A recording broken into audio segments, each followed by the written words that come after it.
A warm good evening to all. Welcome to FIRE.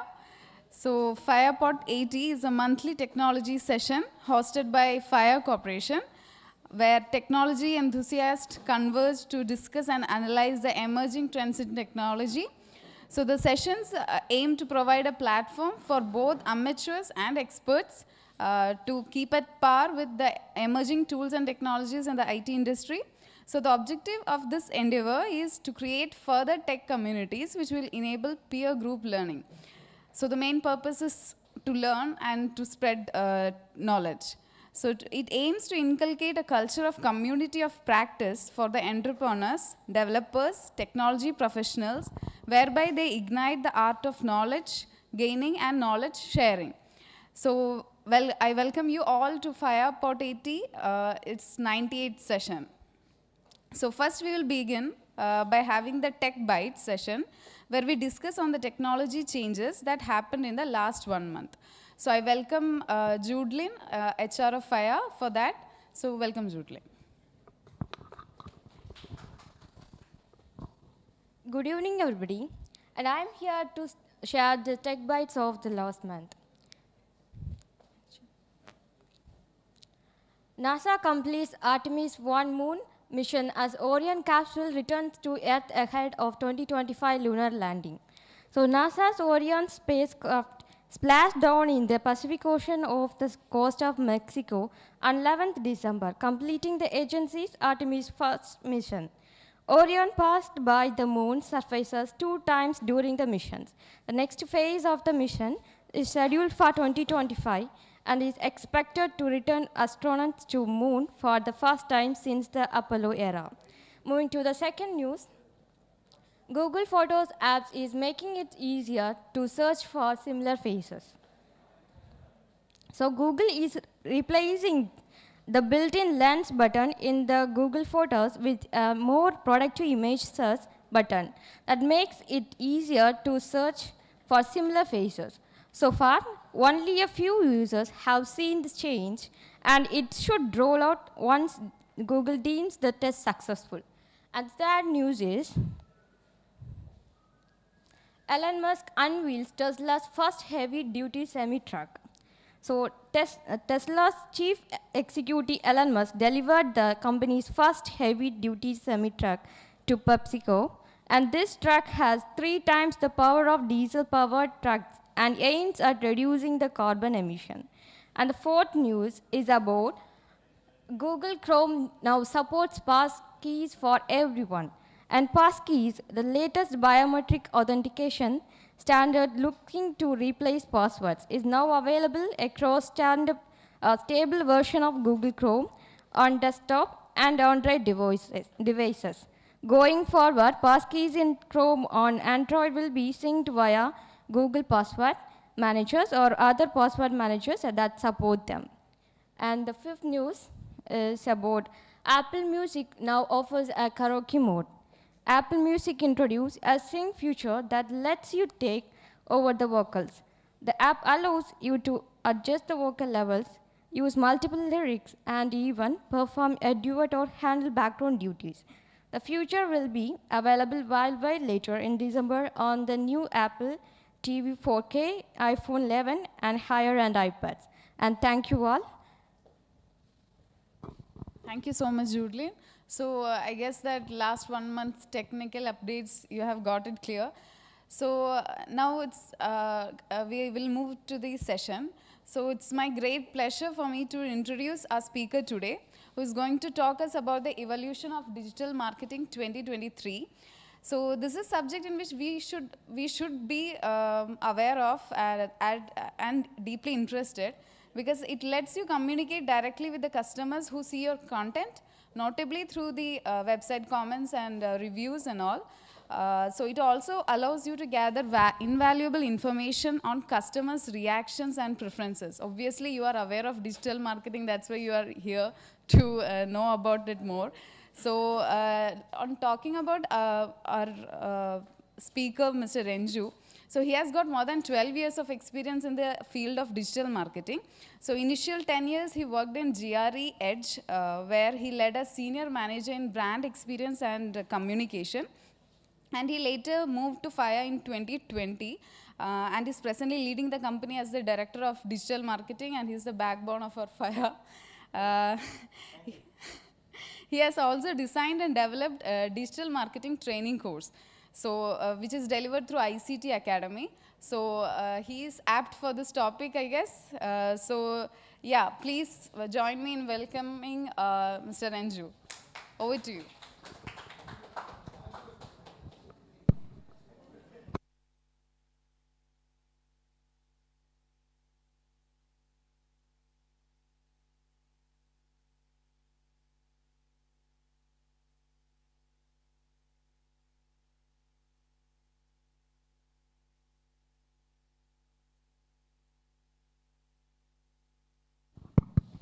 Just wanted to understand the background from those faces that I don't know. I'll be able to streamline my presentation accordingly. It's based on that. Start from yeah. The yeah.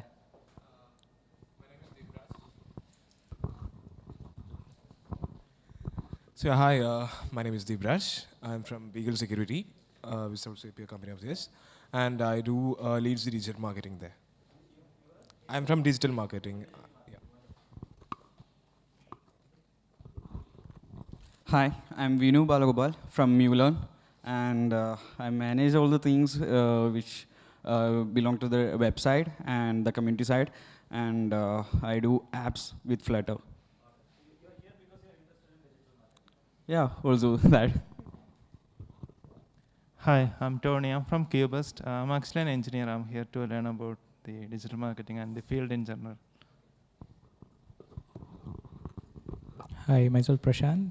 I'm a freelance marketer. Hi, I'm Kamal. I'm leading digital marketing team in SRS Global. I am Sabri. I'm from SRS Global, working as SEO manager.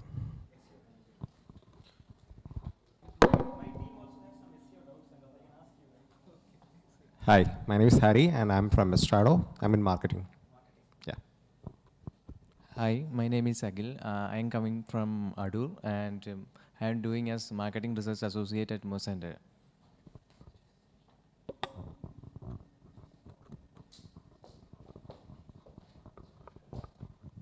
Hi, I'm Jens. I'm from Arad only. I'm an administration manager. Yeah. Yeah. You're interested in marketing? Yeah.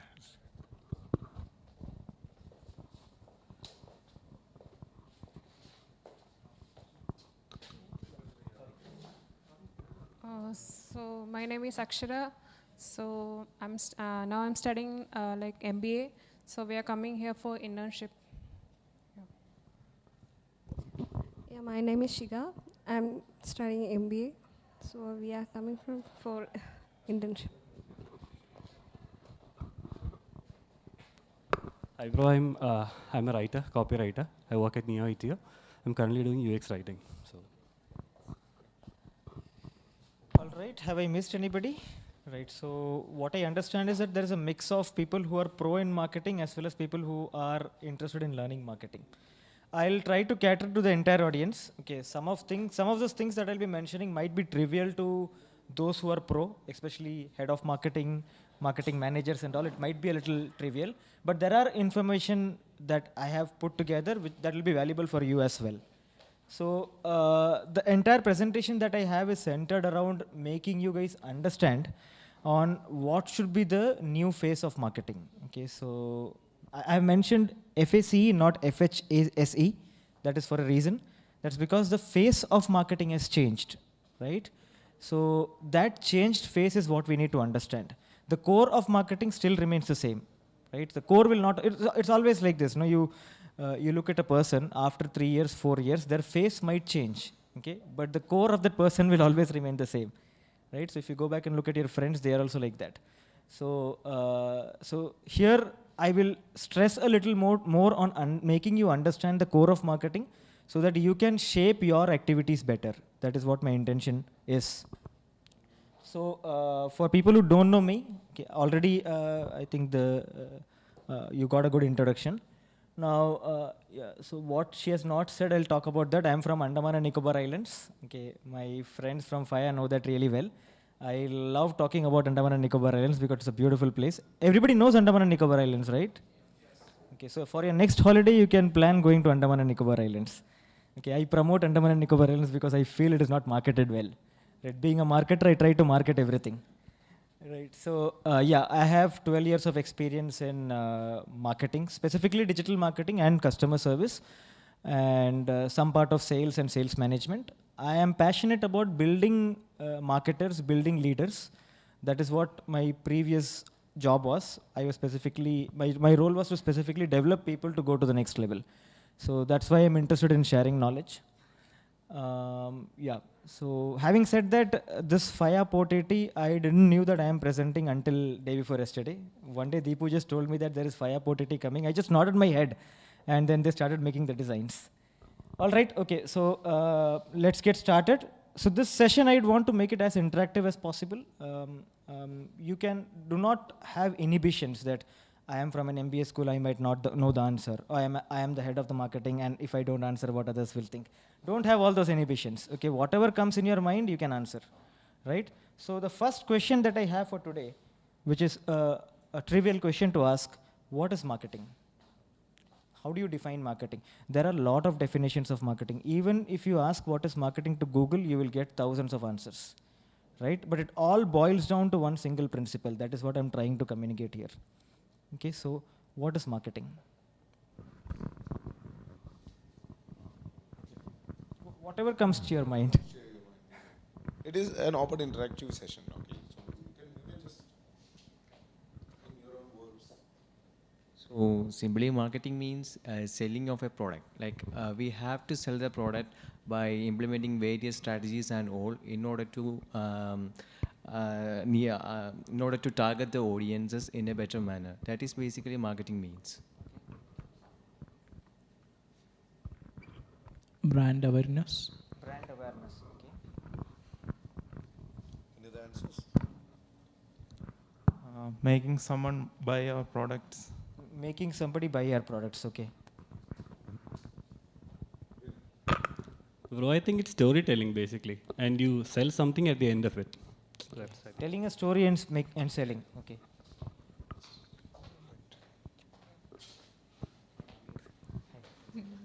We just started. We're discussing what is marketing.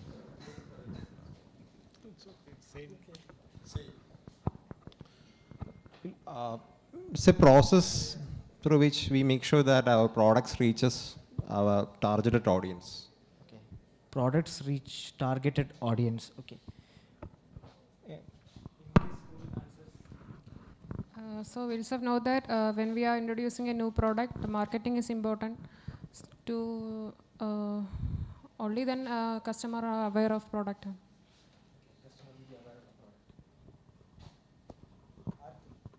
What is your It's basically like selling and conveying the right message so that our product reaches the right customers which we are targeting, and it gets publicized. Basically, it's selling, idea of selling. All right. So the answers that you gave, none of you are wrong actually. Okay. In fact, partially correct, right? But it is not complete. It's because you cannot complete marketing in just one line, one definition. There are so many facts to it, so many facets to it. Okay, so I've tried to put it together in a line. It will be a little difficult to understand because of the density that it has, but let's understand that. Okay, marketing is actually the science and art of exploring, creating, and delivering value, okay, to satisfy the needs of your target segment at a profit. I have colored certain things in blue. That's because they are important, right? Marketing is not about selling. Okay, in fact, sales and marketing, if they are same, then the organization is going to go down. The sales is going to go down. Marketing and sales has to be separate. In fact, there is a beautiful statement by Philip Kotler that says marketing is not a department. Marketing is the organization, right? Everybody in the organization has to market. That is what marketing does. So the concept of value creation, okay, you'll have to explore, create, and deliver value. I wanted to understand from you, what is the meaning of value? It's a very natural term that we use in our conversation, but what does value actually means? What is value? Anybody? What is value? Anybody? It depends. For a student, gaining a knowledge is a value. Knowledge is a For value. some services, if I buy a service and I'm getting value out of it, I use your service and I'm getting benefit out of it, then that's a value for me. It depends, value. Okay. The technical meaning of value is making something better. In simple terms. Bottled water, very difficult to get outside, right? People used to travel, they were not knowing, I mean to say long back in the 90s, people were traveling and they used to carry big water bottles and cans with them. Bisleri understood that and they started making that into small cans, small bottles and selling. It's just water and bottle, there's no minerals, nothing actually. You take any water, it has minerals, right? That's just a communication. Now they started creating value by delivering water bottle at 15 rupees, 10 rupees to people, right? So that's value. Right? They explored, created a value, and then they satisfied the needs of the target market for a profit. Now, this is one more part that marketing needs to understand. Right? Marketing should always be focused on profit for the organization. Okay? Marketing is not just communication.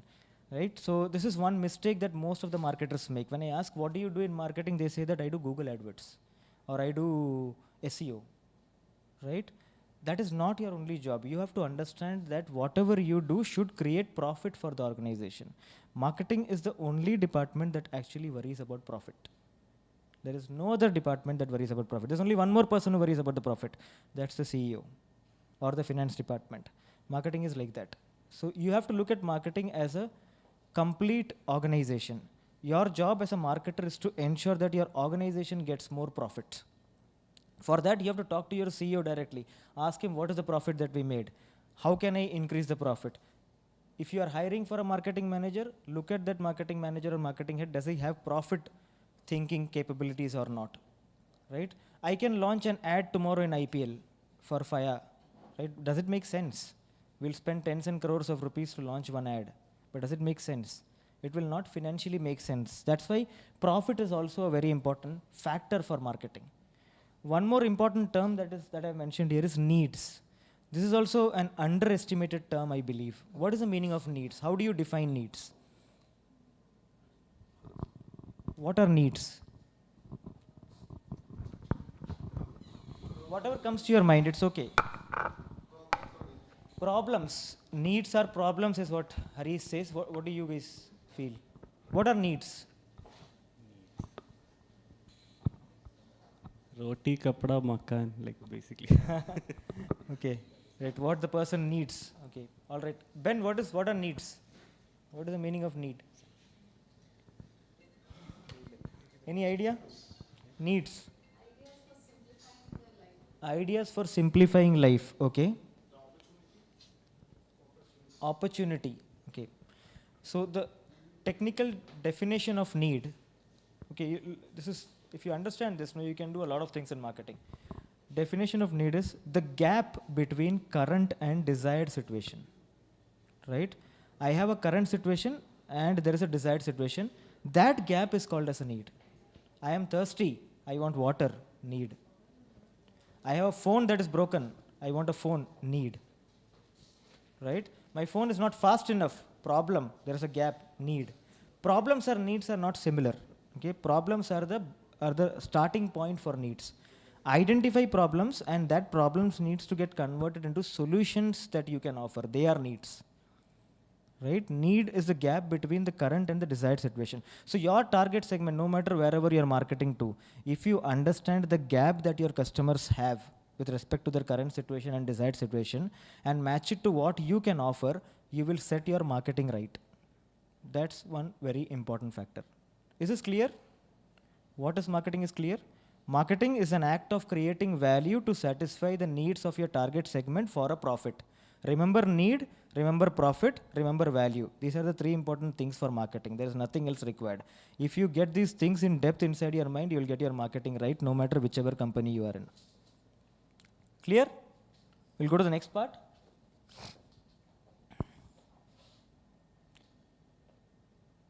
Okay, so communication, I mean to say, now if I have to convey you how to market in 2023, I need to give you some examples. There are three important factors. Those three important factors is what I'm trying to make you understand with these pictures here. This was a picture of a product that was one of the most viral product, I would say. And in fact, this is not an online picture. This was a hoarding, a big hoarding in San Diego. Okay, so California, San Diego, multiple different places these hoardings were there, right? This hoarding made people, got people intrigued. People were driving through a highway, they saw this big picture and they all stopped and watched this, right? And this picture created the, starting point for a revolutionary product. Can you guess what this product is? It requires no definition, right? Just by looking at that white thing and that people enjoying it is so easy to understand, right? Imagine somewhere around 2000, 1999, 2000, the concept of having songs on phone was completely new, right? Snake game on phone was available, right? We also, many people of my age used to play snake game on phone. I don't know, youngsters don't play that. Okay, so for us, having a song on a phone was big thing. Okay, we used to pay close to 50 rupees to Airtel to get a hello tune. And we used to be happy about that long back. There was a situation where people used to go for jogging using Walkman. How many of you have seen Walkman here? Sony Walkman, the big Walkman. So difficult it was. People used to attach that here and run. Kad sound it used to make. Battery used to get over. Change that cassette. Cassette used to get stuck. Then use a Reynolds pen and kind of bring that cassette back. All those nostalgic activities. It was so difficult. Okay, understanding that market, understanding that problem, Steve Jobs completely changed it. Am I right? He brought a revolutionary product, iPod, that had thousands of songs inside it, tens and thousands of songs inside it. Okay, no battery needed, just a little charge, and you can kind of carry it for so long, right? And that became the basis of all the touch screen and other phones that we have now. Okay, it kind of revolutionized the entire market. Am I right? Would you call iPod as revolutionary, all of you here? It's a product that changed everything, right?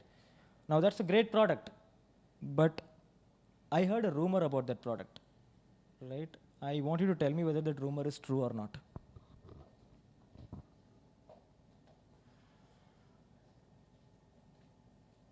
This is a rumor that I heard. I heard that iPod was first designed in India by smart techie people like you. Many of you techies, I mean to say. Now, is it true or false? How many of you believe it is true? You can raise your hand. Don't trust Indians at all, huh? എന്ത് ചെയ്താലും അവരുണ്ടാക്കത്തില്ലെന്നറിയാം.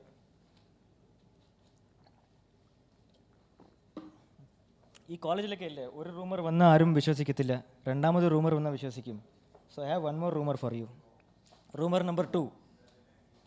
It was designed in a company in Jubilee Hills, Hyderabad. How many of you have been to Hyderabad here? Anybody to Hyderabad? Yeah. Have you been to Jubilee Hills? Chennai, there is a place called as OMR Road. Sholingalur OMR Road. Full software company, like Technopark. Big, 20-30 kilometers of only software companies. That's how Jubilee Hills is, right? All the innovation, most of the innovation in India during 1999-2005 has happened in Jubilee Hills. It was called as the innovation hub of India. So I have one more rumor for you. Now do you believe? How many of you believe? Raise your hands. Are there any believers now after I gave 2 rumors? Okay, Haris is one believer. Anybody else? You don't believe? You're also believing. Okay, I got 2 believers now. Any more believers? So others are saying, okay, how many of you believe it is not true? Raise your hand. Hey, at least for something you raise your hand. How many of you believe it is not true? Okay, 3-4 people. How many of you believe? I don't know. Finish this presentation fast and go. Okay. So, this rumor is true. Okay, iPod was first designed in India actually. You can Google about it. Okay, so there was a company called as portalplayer.com, right? Now it is portalplayer.com. Earlier it was called as Portal Player. It was run by a person called as J.A. Chaudhary, IIT Bombay pass out. Very smart guy. Okay, he had a bunch of 7-8 people. They used to design this microprocessor and all those chips that are required to make any equipment consume less power and deliver more, right? So they had already supplied this chip, which is the heart of iPod. In fact, when Steve Jobs was making iPod, he had the design in his mind. He created the design and all, how it will look. But the integral part of it is a chip that controls all these things. That was not there. Okay, his team tried to make it. They were not able to make it. Then he started searching for places where that chip is available. He searched everywhere, he was not able to get. That's when he came across this company called as portalplayers.com, where they had already designed this chip and they had given it to few companies like Zebronics and all. Okay, in fact, there were certain media players that were there long back. India had that. Now, Steve Jobs understood that this is a superb thing that portalplayers.com have. He spoke to Jay Chaudhary, gave him millions of dollars, and he bought it. Jay Chaudhary was very happy. Maybe he would have had Andhra biryani for 10 days, I don't know. Okay, but he was very happy, right? But what do you think? Did he do a right thing or did he do a wrong thing? How many of you feel he did the right thing? He got millions of dollars, a lot of money, right?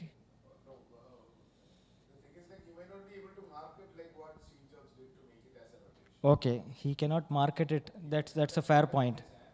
That's a fair point. That's a fair point, yeah. How many of you feel he did the wrong thing? Obviously. You have to raise your hand for something or other. Right? I think he did the wrong thing. He could have marketed better. He could have marketed better, yeah. He could have at least hired us. Yeah, maybe. Yeah, he could have marketed better. Okay, fine. So the problem that he had, if you look at the problem statement here is that he never thought brand, he never thought consumers. He only thought about, I will use my technology skills, get something ready, somebody will come and buy me, I'll be happy. He sold this company to another company called as NVIDIA, and that NVIDIA is down now. The company is gone. If you search about portalplayers.com itself, you'll not get. Okay, it's very difficult to get. So he ruined the entire company just because he did not think brand, did not think consumer model, right? So what Steve Jobs did, he bought this for millions of dollars and he made billions of dollars. Even now he's making money, his company is making money, right? So beautifully thought about marketing it. Every product that they come up with has something new in it, right? That kind of product focus in India, consumer focus in India, I would say still is not there. Okay, if you look at Kerala, I'm not blaming anybody, but if you look at Kerala, here also everybody is technology focused. Everybody wants to develop. How many of you think naturally marketing? There are so many good products that we have, but we are selling it to the US. Okay, we are not thinking about how we can market it and how we can make it a great product. In fact, that paradigm shift will happen, right? That's a different part. See, I can't blame much because I am also marketing in the US. That's another part.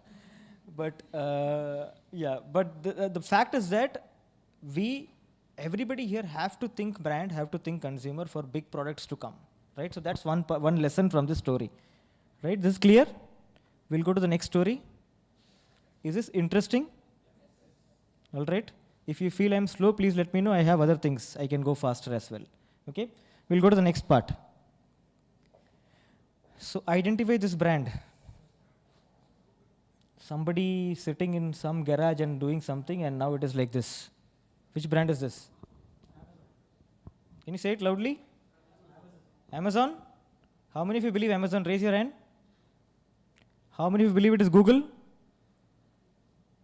How many of you believe it is Fire? Okay, it is Amazon, right? So let me ask you an interesting question. This was way back in 1995 when this internet boom was happening, and Jeff Bezos understood that if I hit on this wave now, I'll make a lot of money. Okay, in fact, it took. Do you know how many years it took for Amazon to become profitable? How many years Amazon did not make profits? Can you guess? 18 years. 18 years of loss. Right? That's the kind of loss he in fact, not loss, I would say, but that's the kind of not making money time that he had, right? Can you guess his net worth now? How much it is now? His net worth is actually equal to the total money that total revenue that Amazon made in 2022. $127 billion. That is about 10,000 crore. That is the kind of money that Amazon makes. Even if there are 8 billion people in the world, okay, if he gives 12 crores to all of us, no, even then he'll have money. Okay, he has so much money with him, right? So it's a beautiful product, Amazon. Everybody has used Amazon here, right? Anybody doesn't like Amazon here? Anybody is against Amazon? Nobody, right? Okay. Now I heard one more rumor about Amazon. Okay, let's get into the rumor business. Amazon was inspired from a startup in India. Now, I got you wrong last time. You guys all said no, but I got you wrong. So this time, how many believers are there? Okay. 3? Nobody else, others? How many non-believers are there? 4. Okay. Rest of them don't know. All right, let me give you one more rumor. If I give you one more rumor, you guys, more people raise their hands. You know this place called as Whitefield, Bangalore? Right? So there, lot of good things also happen, right? So a lot of good development also happens. So this was developed, a company was developed in Whitefield, which Steve Jobs actually bought. Right? True or false? Okay, so false. I just wanted to test if you guys are listening to me or not. All right, anyhow, the fact is that the reason I brought Amazon to the picture is Amazon thinks consumer service, thinks customer service, eats, sleeps, and drinks customer service, right? Do you know that there is a rule in Amazon that everybody in Amazon should work in the customer service department at least for 2 days? Do you know that? Even if you're the CEO, even if you're the top developer, architect, whatever you are, you will have to take customer calls for 2 days continuously. So maybe someday when you're calling Amazon and speaking, Jeff Bezos might be the person who's speaking to you. Okay, it's quite possible. Now, you know why they have that? That's because they want everybody there to understand customer service well. Right? So that's how so Amazon pays so much attention on customer service. I am telling you these things because all things are related to marketing, right? The next slide that I'm going to say after some time, these things will get related. One is product, other is consumer service, right? Branding, consumer service, all right?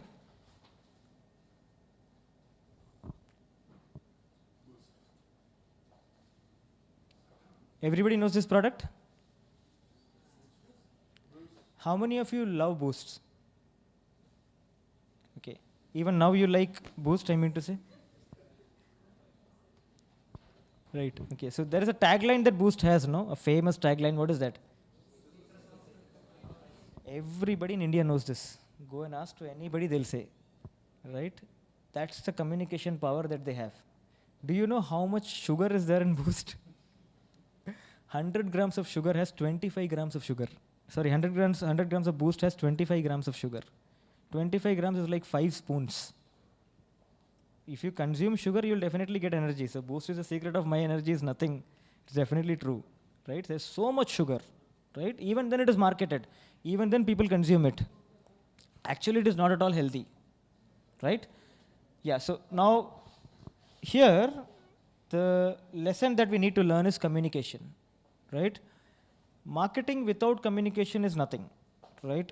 Unless and until you get into the mind of the customer, you will never be able to sell, right? One job of marketing is to ensure that the communication reaches inside the customer's mind. So these 3 stories, there are 3 different things that I told you. One is communication with respect to Boost. Second is customer service, Amazon. Third is branding, iPod. Am I right?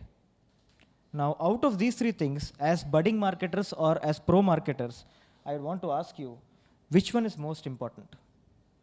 Can you rate them into 1, 2, 3? Which comes first, which comes second, which comes 3, which comes third? Branding, communication, customer service. Okay. Branding, communication third. Okay. Customer service, communication, branding. Okay. Customer service, branding, communication. Okay. Now this is the crux of the new phase of marketing that you need to understand, right? You got it right. It is customer service, communication, and branding. Customer service comes first, communication comes second, and eventually it becomes to branding. It goes to branding, right? Marketers now only think about communication, right? You ask a marketing head or a marketing manager, what do you do? They'll say, we communicate. We have Google ads, we have YouTube ads, we have this ads, we have that ads, we spend money, we do organic. That's the only thing that they're focused on. And every year the costs increases and revenue decreases. When you go back and think, why is that happening? You're not able to find a relation. That's because the entire department, entire world is changing, right? That is what I want you to understand, right? Now, the new phase of marketing is this, okay? This extract is from, this is the most conceptual part in today's session. This extract is from Marketing 5.0 from Philip Kotler. Okay, so now we all are well connected. It is very easy for us to get anybody's phone number or get in touch with anybody. Okay, internet is there, search about this person, take that photo, search, you'll get that person. It's very easy to get connected with each other, right? That is not how it was 10 years back. Okay, and all our marketing books or all our marketing training is actually focused on 10 years back training, right? Am I right? So I would call that as pre-connectivity era and post-connectivity era. Okay, so pre-connectivity era, what used to happen? Just imagine, say 10 years back you wanted to buy a phone, right? What will happen? Your friend will buy a phone, that will be the only option available. You will also ask money from your parents, or you will source money, you will go and buy that phone, and if that phone breaks, you'll buy that phone again and again. Am I right? Earlier, that's how pre-connectivity era, that's how it was. You become aware about a product, your attitude towards that product is something, you act and then you keep on acting. But currently, the post-connectivity era, things are different. Let me ask you an example. Let me ask you this. Imagine you want to join a training course. Say there is a SEO training course that is happening somewhere in an academy inside Technopark, and they charge you like 35,000-40,000 for a year. SEO training, everything is included. Now what will you do? Will you just go and join the training? What all will you do? Can you tell me the process before joining the training? You will first search in Google. Okay, then what will you find and what will you look for in Google? You look for reviews, right? If you find some reviews, will you trust that completely? There are 20 reviews, 5 ratings, all of them, trust them completely? Right? You look at reviews, you will trust them partially, 50-60%. But you will have some inhibitions inside your mind again. How will you clear that? You will ask people. You will ask in your WhatsApp group. You will ask people who are there in Technopark. You will ask your friends to go and inquire. You will call your friends. Am I right? After your friend goes and inquires there, or if you find somebody who has already used that course, and then he says, the course is good, then what will you do? No, your friend says that I have used that course and it is good. Then you'll ask some details, then you'll join, right? Once you get clear information from somebody whom you know, or at least a trusted source, you take a decision. Every buying decision currently in this post-connectivity era is like that, right? Anything, see, you need to understand when you're marketing, just by communicating, you're not going to sell. When you communicate something to customers, they are going to search about that online. So they have to see reviews at places where you want them to see. For example, if it is a US-based product that you're selling, they would go to Trustpilot, Yelp, and other places, and they'll search reviews about that product. They'll go to Facebook forums and search reviews about that product. It also depends on the age of your target segment. If it is an old person, there's a good chance that they'll go and search in Facebook groups. Young person might search in other medium. Okay, depending on your target audience, they will go and search. That's the next part, appealing and asking. That has come now. People go and appeal and ask in all different places to inquire about a product before they're taking a decision. Once they ask, then there is a last part that comes in called as advocate. That is people who are consuming something and they like, they ensure that it is communicated in social media everywhere. You like a movie, you go and give a rating. You like a food from Swiggy, you rate. You are advocating a brand everywhere. You're actually becoming advocates of brands. So with more advocates and more easy asking and appealing, that is the new phase of marketing. So your marketing has to shift towards, you have to spend, definitely. You need Google ads, you need Facebook ads to reach people. But you should also focus on ensuring that this appealing and asking part is taken care. You have reviews, you have people. Encourage customers to give reviews. Encourage your employees to go and talk about you in different forums, or encourage a team to do that. Then you have your customers really happy so that they go and advocate. Now, if that cycle is taken care, your product will definitely grow. You stop this cycle of advocacy and you focus only on communication, you will get only marginal improvements. Month on month, you will grow by 5%, 3%, and you can be happy about it. But actually, if you want exponential growth, you need to follow this post-connectivity era marketing. Is this clear? Everybody? No doubt? Okay. Now, for people who are a little pro in marketing, I mean to say who manage marketing teams or who are into marketing teams, for them, this is the new organization structure that you need to have, right? The previous organization structure used to focus only on those yellow part. That yellow part is what used to be marketing team earlier, right? You need to have an outreach team, Google Ads, SEO, social media content, all those things, right? Their objective is to get more reach and get more consumer growth, right? The next team used to be engagement team, which used to do all this email marketing and other things. Okay? And then there used to be a creative team that is writing, designing, and supplying. This is what used to be the marketing team. Am I right? How many of you work in, is this how your marketing team is? Right? Now you need to change that, right? You need to have customer service also inside marketing. You need to ask your boss that, hey, I want to manage customer service, because that's where all the happiness comes from customers. And your customers, if it is a service business, definitely. Okay? Your customers, if it is SaaS business, also definitely. Yes. So customer service is where marketing has to invest more, spend more money, spend more energy to ensure that your customers are happy. There's a NPS. Anybody knows what is NPS? Net Promoter Score. Very important metric to understand whether your customer is happy or not. Just ask them one question. How likely are you to recommend this brand to your friends in a scale of 1 to 10? If they say 10, they are definitely happy. That's a very logical question, a beautiful question. In fact, that question, the person who designed that might even get Nobel Prize. Okay? Such a good question, NPS. Customer service. Then you should also add one more department to your marketing team called as customer advocacy. Leave out the people who are focused on outreach. Okay? Have people who are marketing specialists, smart people who communicate to your customers to go and talk about you. It's very difficult to do that. Okay? In fact, customers don't like when you tell them that, can you refer me to your friend? Can you go and do this? They don't like. You have to incentivize them. But this department has to be put in place. You need to give them targets. You need to have a plan clearly that I'm going to have a customer advocacy team, and with that, I'm going to increase the word of mouth. My customers are going to talk positively about me.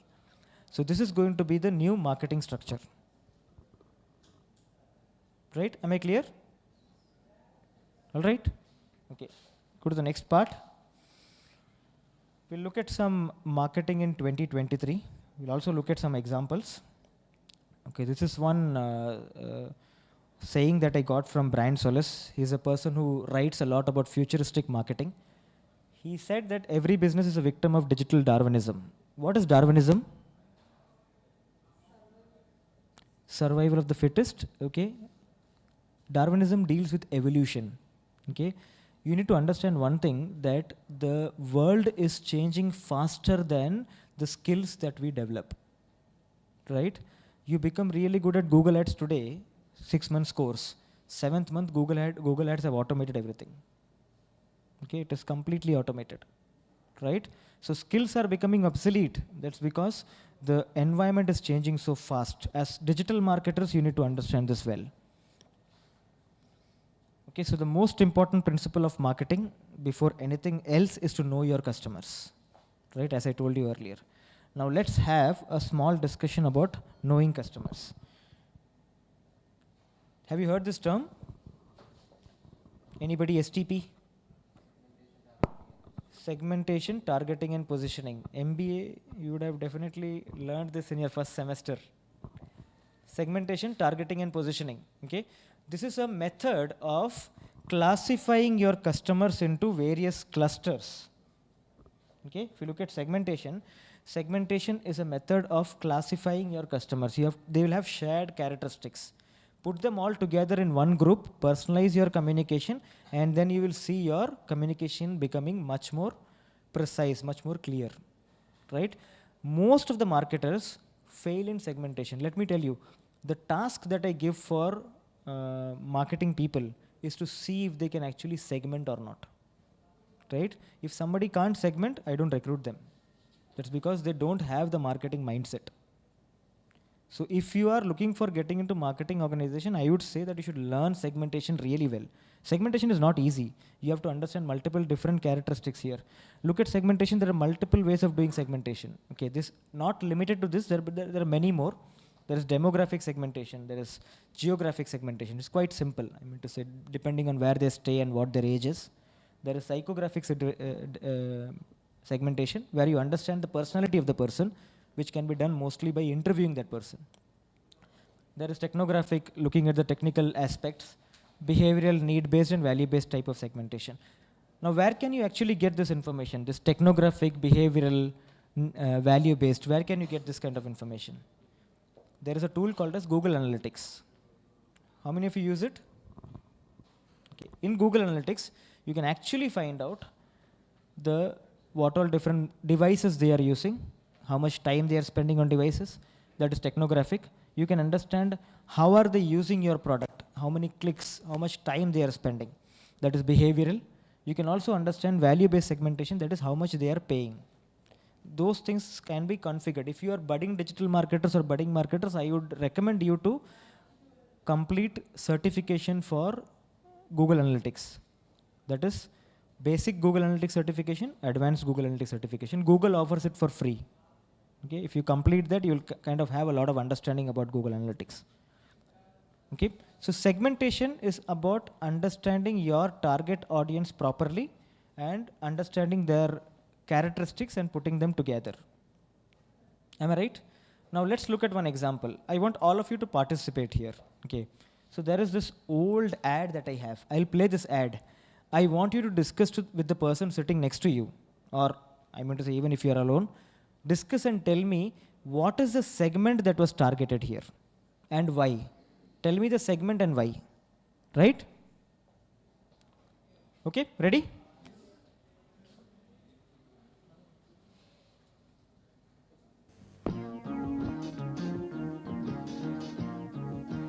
Visible? Not visible, then I'll play it in larger scale.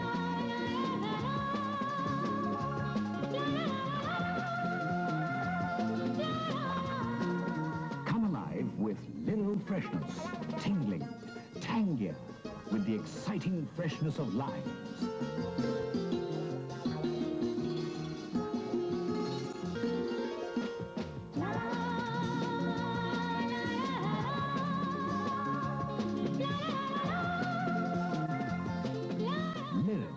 The freshness soap to make a fresh new woman of you.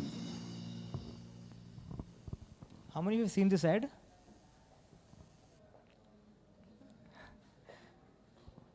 Right, so now tell me what is the target segment here? How was this segmented? What was the focus? What characteristics were used to create this segment? Think about it and tell me. Properly think. The person who made this ad, his name is Alik Padamsi. Okay, when you find time, you can read about him. He was the head of communication in an agency in Bombay. He developed a lot of ads like this. One ad was this. Another ad was Hamara Bajaj. Okay, so there, everybody used to buy Bajaj scooters. That song, Hamara Bajaj, one song. He came up with that song.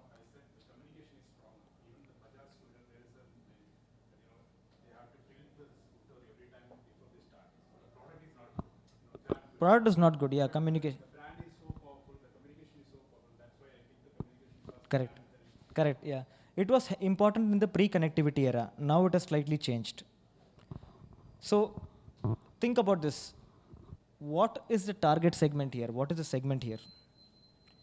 I want all of you to answer. Just say whatever comes to your mind. What is the target segment here? Young people. Young people, okay. Men, okay.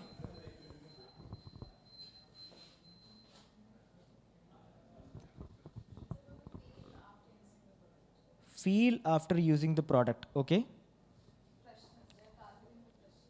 Freshness, okay. Nature, okay. What is the segment here? Young women, okay, young women. Young women, okay. Any other answers? What is the segment here? What is the segment here? Attract whom? Men. Attract men.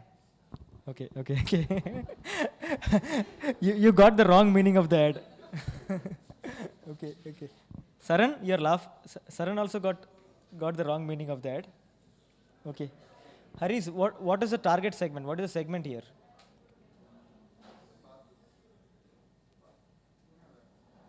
People who are taking bath. Okay. The target segment here is very beautifully thought. Just listen to this carefully. The target segment here is young housewives. Young housewives. This ad was designed in 1985. Right? At that time, women were not going to work. They were always at home. They used to take care of kids. They used to cook. They used to always be tired, always be working, right? Our grandmothers, our mom, they worked so hard, right? I mean to say, I'm saying you guys are also working now, but I'm saying that these people used to work so hard. Morning, 6 o'clock, get up, cook food for dad, grandfather, everybody, kids, take care of everybody. Always tired, always hardworking, right? The only time that a housewife in 1985 is free and liberal is in a bathroom. This is what Alik Padamsi understood. Right? So that's what he's showing here. You enjoy, you feel like you're free, you're in nature, you're taking bath in a shower. Actually, you see how it splits. It is showing all those nature and all with a girl in a bikini, and suddenly it shifts to a bathroom where a girl is taking shower. Right? That's the beauty of this communication. Right? He understood that the target segment are women who want to be happy and liberal, right? And the only place that they're free is a bathroom. So connect liberal to freshness, connect liberal to freedom. And that's how we connected. And after that, every wife used to tell their husband, get me a liberal. And that's how Hindustan Unilever made a lot of money in India. Even wife not saying, husband will look at this and buy it. Right? There are other reasons also for that. Okay, let me not get into that. Right, so 1985, right? So this was a very bold ad. In fact, showing a woman in a bikini was a very bold move. Okay, it kind of changed the dynamics of Indian ads. This is the first ad that actually changed the dynamics of Indian ad. After this, all the ads that Alik Padamsi made were viral. Okay, Bajaj, MRF, the MRF man with that muscle, Alik Padamsi made that, right? You can read about him. He's a great marketer, right? So that's how segmentation has to be done. You have to be so precise. You need to be very clear who your target segment is. Unless and until you have clarity, don't move. People are into writing. If you don't have clarity about your target segment, don't move. If people who are into designing don't have clarity about target segment, don't move ahead. Ask people to give you clarity, or you seek clarity, right? The segmentation has to be proper for any communication to become perfect. Is this clear? Segmentation is clear?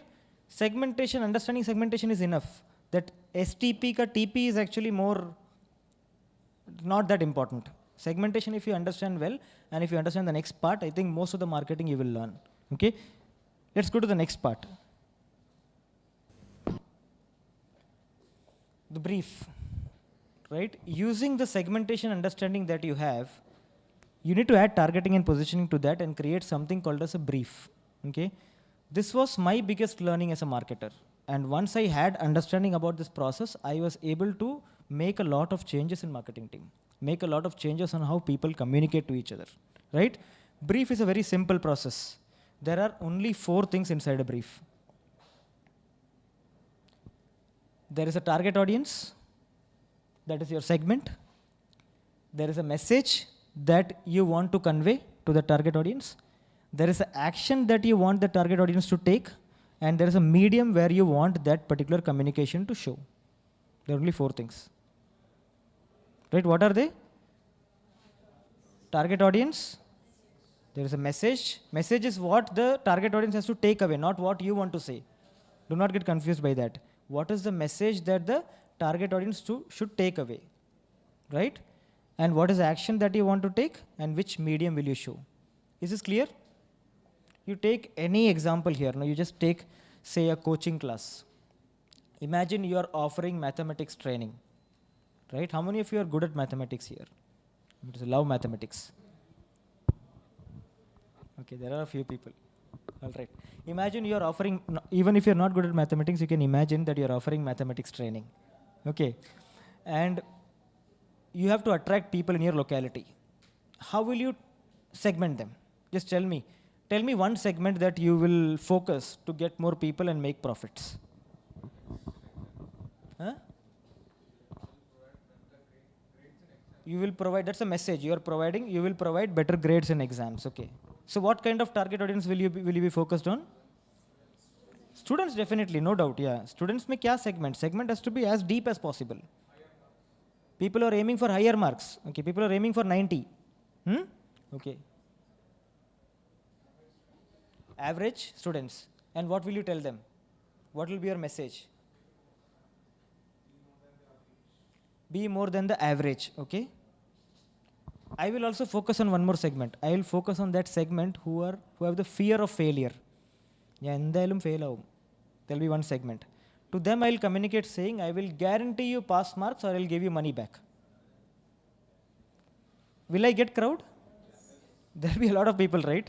They'll come to me. I will do something. I'll get question paper, give it to him, do something and make him pass. And I'll make sure that I make money, right? So that's the target segment message. Have you understood this target segment message and action?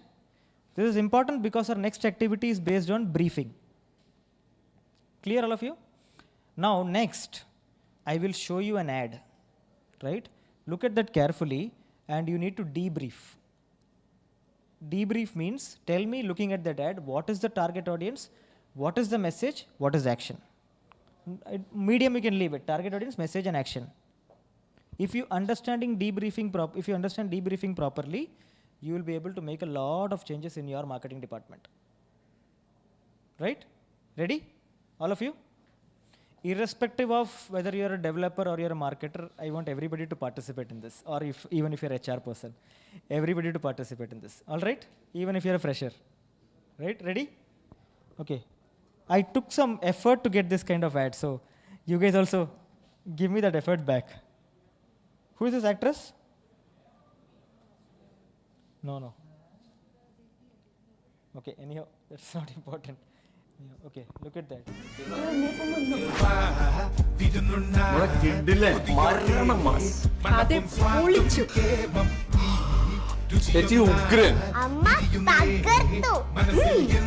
ഉണ്ണുന്നവർക്ക് തൃപ്തി രുചിയിലാണ്, പക്ഷെ ഉണ്ടാക്കുന്നവർക്ക് തൃപ്തി രുചിയിൽ മാത്രമല്ല ആരോഗ്യത്തിലുമാണ്. അതുകൊണ്ടാണ് gold winner. ശുദ്ധമായ zero cholesterol, vitamins A, D, E അടങ്ങിയിട്ടുള്ള gold winner. രുചിയിലും തൃപ്തി, ആരോഗ്യത്തിലും തൃപ്തി. Clear? You've seen this ad? Now take some time, think about the target audience, and then I'll ask you. Target audience, message, and action. Debriefing. What is the target audience? What is the message? What is action? For my team, it will be a little easier because we have discussed brief multiple times, but you can also try that. Where is Pallavi? Okay.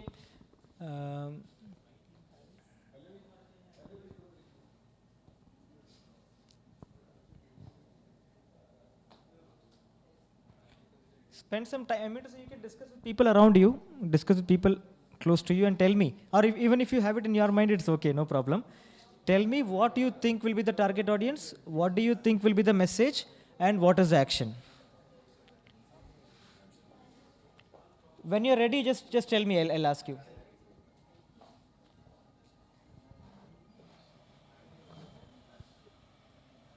Target audience, message, and action. Okay. You have an answer? അറിയാവോ എന്തെങ്കിലും മനസ്സിലായോ? Target audience Kerala people. Target audience Kerala people, okay. And the message is healthy. Message is healthy. The action I was thinking that.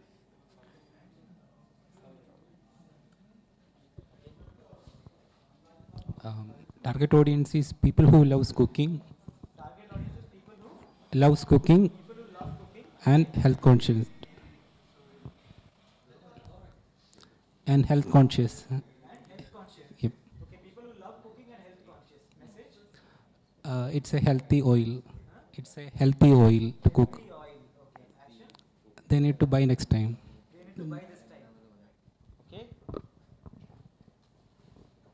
So Julian, I forgot, I'll come. Target audience, housewives. Housewives, okay. And message is healthy food. Healthy oil, okay. Action, I don't know. Action not sure, okay. Target audience, not just housewives, actually, they're showing kids, husbands and all.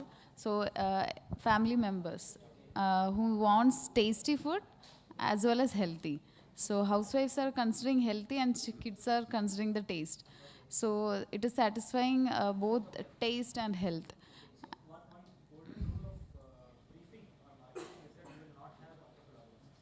Okay. Okay. Oh. Hmm. Okay. Mm-hmm. Then housewife. Message healthy oil. And action from that particular healthy oil, you can make the healthy snacks as well as the unhealthy snacks.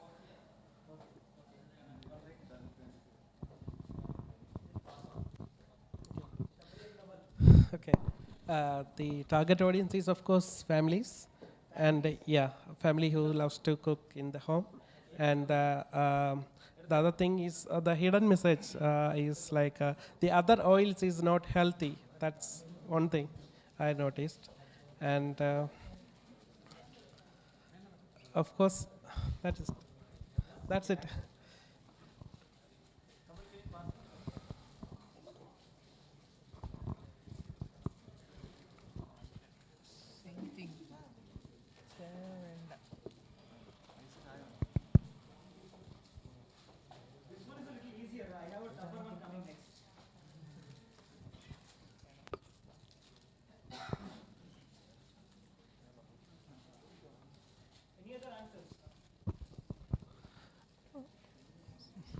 Bro, Kerala housewives ആണ്. Kerala housewives, they want to change from regular oil so they could cook everything well but in a healthy way. In a model Kerala house, there is at least one of the health concern, like lifestyle diseases, cholesterol, pressure, like that things. When they see these ads, they are always concerned about their disease. ഇങ്ങനത്തെ പലഹാരങ്ങളൊക്കെ കഴിക്കുമ്പോൾ അവരെപ്പോഴും ആദ്യം ആലോചിക്കുക ഈ എണ്ണ പലഹാരങ്ങൾ കഴിക്കുമ്പോൾ ഈ കൊളസ്ട്രോൾ ലൈക്ക് ഡിസീസസ് ആയിരിക്കും. അപ്പോൾ ഇത് ആ ഹെൽത്തി രുചിയും ആരോഗ്യം എന്ന് പറയുമ്പോൾ അത് അവർക്ക് ക്യാച്ച് ആയിട്ട് തോന്നുമായിരിക്കും.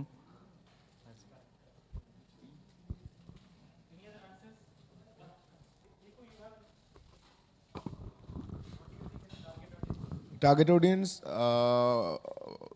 കുട്ടികളുള്ള വീട്ടമ്മമാരാണ്.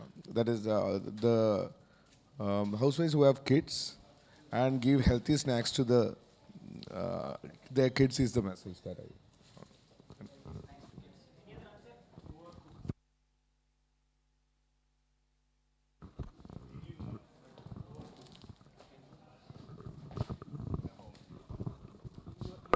You have a target audience?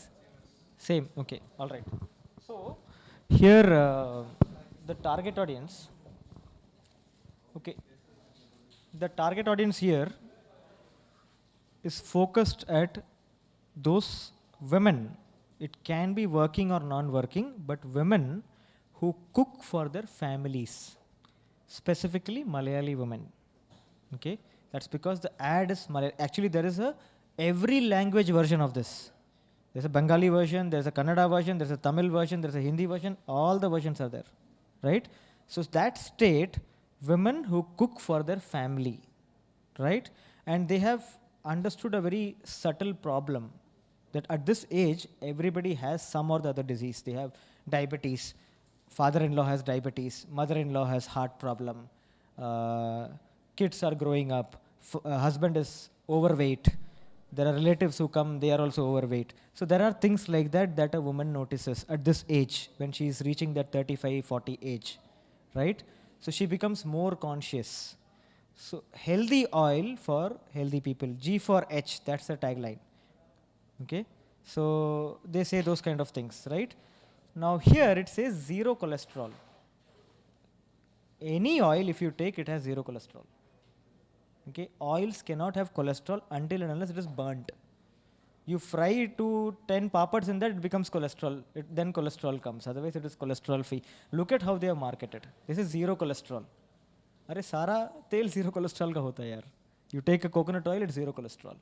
They talk about some other terms, some bupa, kupa and all. Nobody knows what it is. Okay, they're just doing good marketing. They're correctly identifying the target segment, they're correctly identifying the problem, and they're conveying. The action here is, you mentioned it right, next purchase, buy this gold winner, buy this sunflower oil for your next purchase. That's the focus. Are you clear here? Target audience, message and action. Now, if your team, if you are working in a team who has to give brief, if that clarity is there, then the design and the video will always come up with this clarity, this quality.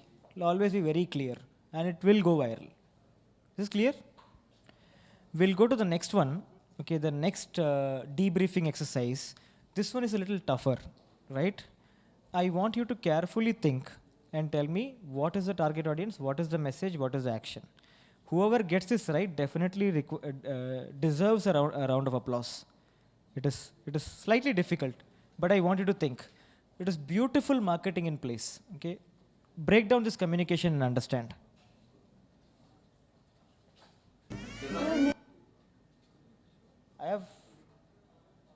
It's a little longer, 2 minutes. I don't know if you have seen this ad.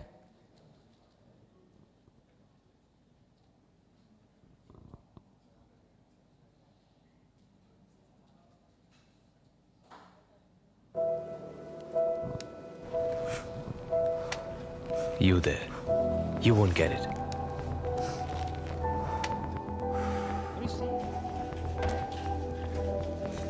Can you switch off this light? Slide.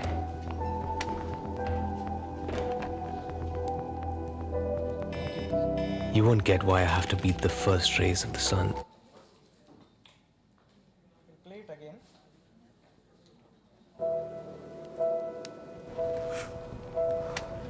You there. You won't get it.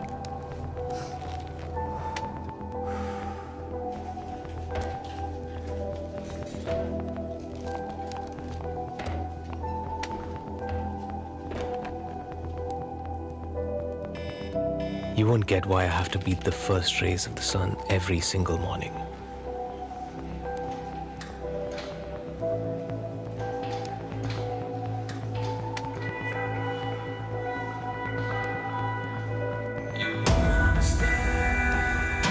Oh, why my sore arms make me smile.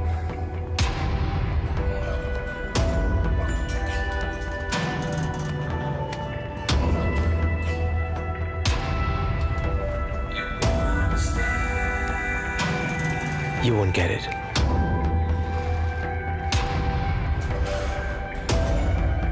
Because hard work is something you delegate, and working out to you is a New Year thing.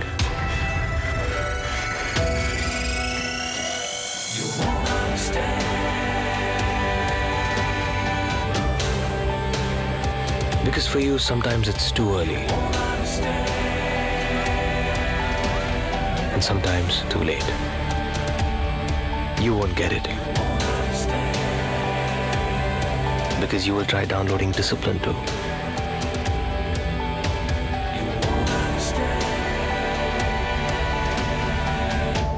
Until you don't get it, you'll never be one of us.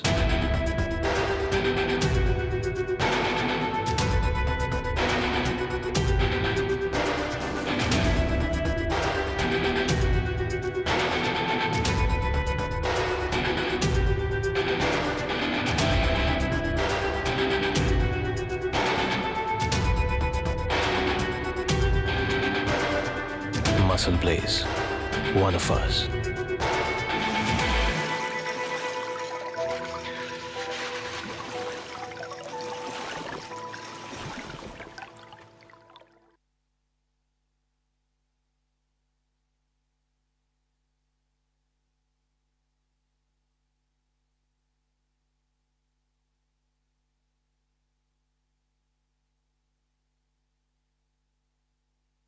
In 2015 and all, people who go to gym, they never used to buy Indian protein. Anybody here is a gym enthusiast? Goes for workout and all regularly? Okay, so buying protein is a costly affair. It's like 4,000, 5,000 rupees a box. It's very costly. And people used to spend like 5,000 rupees, 6,000 rupees and buy imported protein and not buy Indian protein. That's because they believe that Indian protein are all bad, which is actually true to a certain level. So Muscle Blaze is an Indian brand. When it came, it was very difficult for them to sell. Okay, people were not buying Muscle Blaze. It was sold in every different platform, but it was not people were not buying. This ad changed the course of it, right? After this, people started exploring Muscle Blaze, and the quality of Muscle Blaze is amazing, right? What it does is, beautifully it communicates. It takes protein from America and blends it with Indian whey and other things, right? So it says that our protein is imported and packaging and other thing is happening in India. That's why the price is a little lower. All that is another part. But this ad changed the dynamics of Muscle Blaze. Now you tell me, who is the target audience here? What is the message and what is the action? If you get this right, I'm sure you'll get any brief right. This is by far one of the most challenging debriefing that I have done with people. I've done this with colleges as well. They find it very difficult. Let me see if you guys are able to crack this. Okay, so you take your time and tell me, what do you think is the target audience? What is the message and what is the action?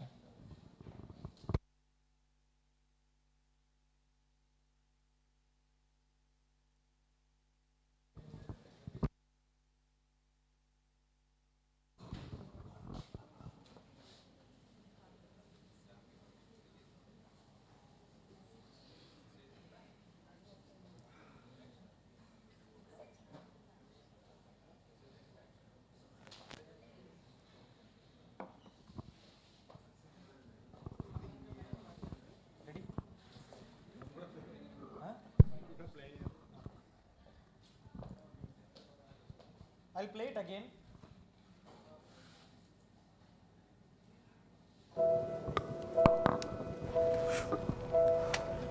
You there. You won't get it.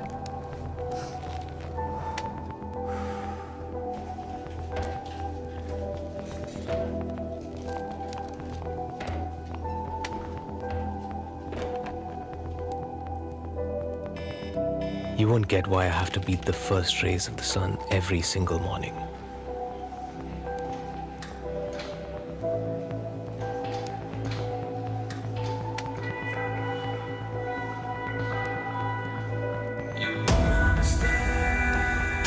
Oh, why my sore arms make me smile.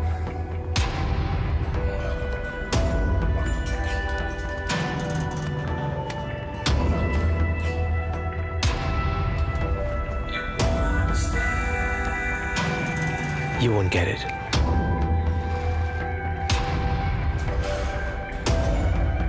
Because hard work is something you delegate, and working out to you is a new year thing. You won't understand.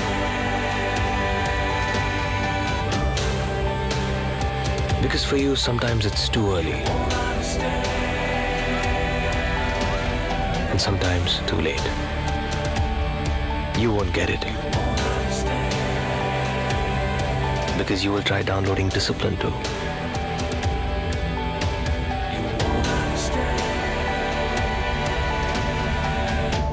Until you don't get it, you'll never be one of us.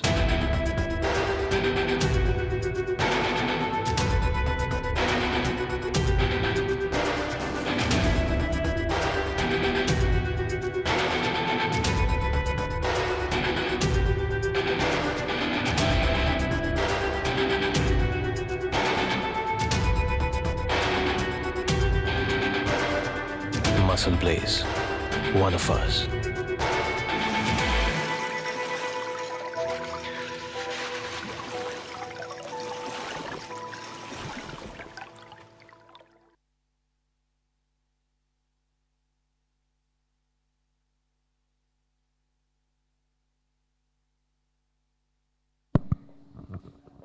Okay, you want to try?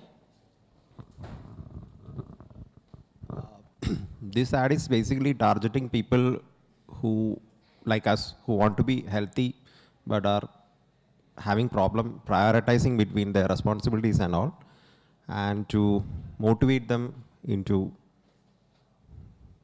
And what will be the Message.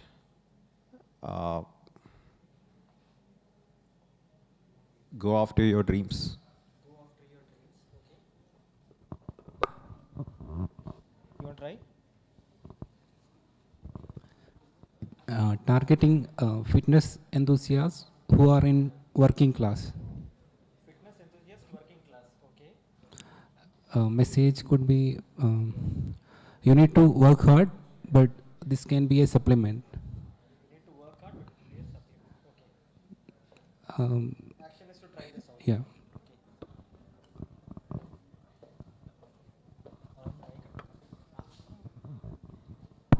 Yeah, so I think the target audience is bodybuilders. People are looking to build their bodies. The message is that hard work and discipline is key to getting great results. And the action is start dedicating time and take the supplement. Yeah. I do believe the audience is fat man who want to lose the weight. Fat man who always procrastinate to lose the weight by hitting the gym, but that doesn't happen. So they always wish to. And the message is to accomplish what they procrastinate by discipline and workout. And the action is to purchase that and also go to gym through that. Bro, I think the ad is not for regular audience at all. It is for gym owners and gym trainers who kind of build a creed. See, the message itself says, yeah, cult following. And so the message is clear actually from the, yeah, you won't get it. Like.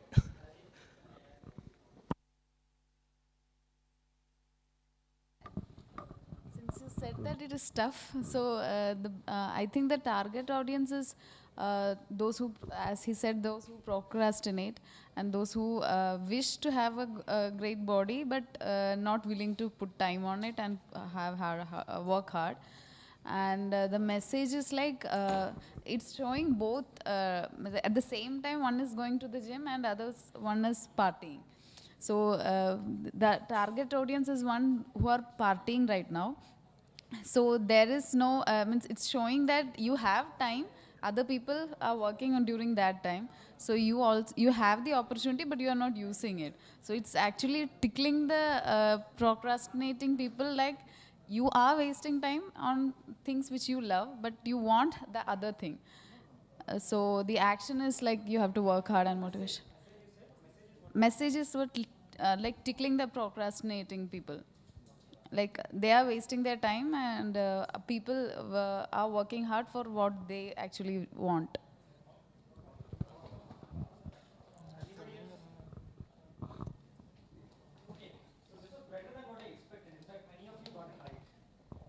Many of you came closer to getting it right.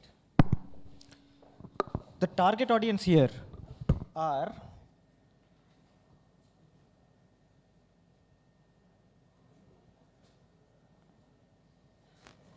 wannabe fit adults. I'm just writing it short here. People who want to be fit, people who dream of becoming fit. Every day morning they wake up and think that, oh, I'm fat, I need to become fit. Or they wake up, they think that, okay, I'm not healthy, I'm not eating healthy, I'm not good, I need to be better. But they always procrastinate. How many of you are like that? Just imagine. You all think about this, no? There's a big audience. Every day we think, okay, we want to become better, we want to become fitter, we will go to the gym from next month, but we will not go. Look at the words that they've chosen. For you, becoming fit is a New Year resolution. You are trying to download discipline too. Okay? That's because all these people spend a lot of time in YouTube, watching videos. Okay? Very carefully thought. Right? So the audience is actually all those people here who think about going to gym, but they're not going to gym. Who think about becoming fitter, but they're not becoming fitter. So the message here is, for these people, no, there is always a role model. A role model in the sense they will envy people. They look at somebody, look at that person, he's so fit. Look at that person, he's so careful. Okay, look at that dress he's wearing, it looks good. Look at this person, he is disciplined, and I'm not able to do that. You always have that one figure in your mind that you respect or that you envy. So what the message here is that with Muscle Blaze, you can reach closer to that person. You can be that person. So what they're doing is they're kind of making the gym goers or the people who have good body or the people who are working out regularly as gods. They're kind of portraying that in front of you. Look at them, they are like that. They are tickling you, as she said. Okay, they're telling you. You can be like them. With Muscle Blaze, it will become a little easier. Muscle Blaze is your companion. That's what they're trying to convey. Right? The action is, of course, to try out Muscle Blaze. Now, after this, what happened is this ad was played in a lot of offices that I know. My friends, they played this ad. They all discuss this with their friends. This became a talking point in many coffee breaks. Oh, you are like that Muscle Blaze person. You are disciplined. You will always go. That kind of conversation started happening. Right? And then this audience who want to be fit adults, they will anyhow go to gym. They are procrastinating now, but they will go to gym. When they went to the gym, they tried Muscle Blaze because they were able to relate to this communication. And Muscle Blaze is a wonderful product. That's why there was word of mouth and more sales happened because of this communication. Right? So good communication, proper segmenting, and a good product, good customer advocacy. This is what helped Muscle Blaze grow. It could go public next year. It's a pretty strong company now. Okay? Are you clear? Okay. Good, many of you got it right actually. You have understood debriefing. Now apply this in your marketing. Okay? When you are when you are looking at any ad, any video ad or any poster, debrief inside your mind. Start breaking it down. Understand the target audience, understand the message, understand the action. Right? Keep on doing that, you itself will become really good at marketing. And then when you talk to your people, you ask them, what is the target audience? Tell me the target audience. What is the message? What is the action? That clarity is there in your mind, any communication would be perfect. Right? This clear? We'll go to the next part quickly. I have a small doubt. See, I'm quite unclear of the buying cycle of these users. Like when they go to the gym, they usually ask for the trainer or the owner for a suggestion for a better powder, you know. So how do they see this should happen a long time after they see the ad, obviously, right? So the choice they make, that's probably because of the trainer or the mentor that they have, right? Not always because of the trainer. Yeah, that's true, I'll tell you actually what happens. You're right in a certain aspect. But now what is happening is that there are multiple people who go to gym, right? In this office also, if you look at, there are at least 3-4 people who want to be fit or who are fit, right? Now a person who is not fit or want to be fit, when he goes to a gym, he'll talk to people. He'll say, "Edu gym nalladhu? Bro, I gym lu povan thodangi. Edu protein powder nalladhu?" Right? And Muscle Blaze is a good product. So he will say there is gold standard other protein that is available, which is for 7,000, 8,000 rupees. There's also Muscle Blaze which is better for 4,000 rupees. You can try it out. So that then this person takes a decision. I told you that new phase of marketing is more about advocacy, right? So now what this communication has done is that this has reached 1 million people, right? Now since this has reached 1 million people, it has kind of hit the ego of those people who are not going to gym. So they have come across muscle place. Or memory lundu muscle place for some people, not for everybody, but for some people. A memory lundu. So when they are having a conversation with a pro, they'll ask you, muscle place enganundu? Then that person will say, reviews kolla, it's a good product. Then he'll purchase. That's the buying journey here, if you look at advocacy. So I work out for being fit, right? If somebody asks me which protein to take, I would tell them that, okay, you can take flavorless protein. There are a lot of flavorless proteins available for low price. But if you want somewhere a decent price and a good quality, I would recommend you to go for muscle place. So I am an advocate for this because I am buying this from the last 2 years. So there are people in this office who have come and asked me. Now, some of them have seen this ad, some of them have not seen this ad, right? I would call this semi-viral. It's not a completely viral content because it is targeting a niche. When it is targeting a niche, it will always be semi-viral. So it's a semi-viral content. To whoever it has reached, they have a memory of muscle place. And that's where it has helped in increasing the sales. Have I answered your question?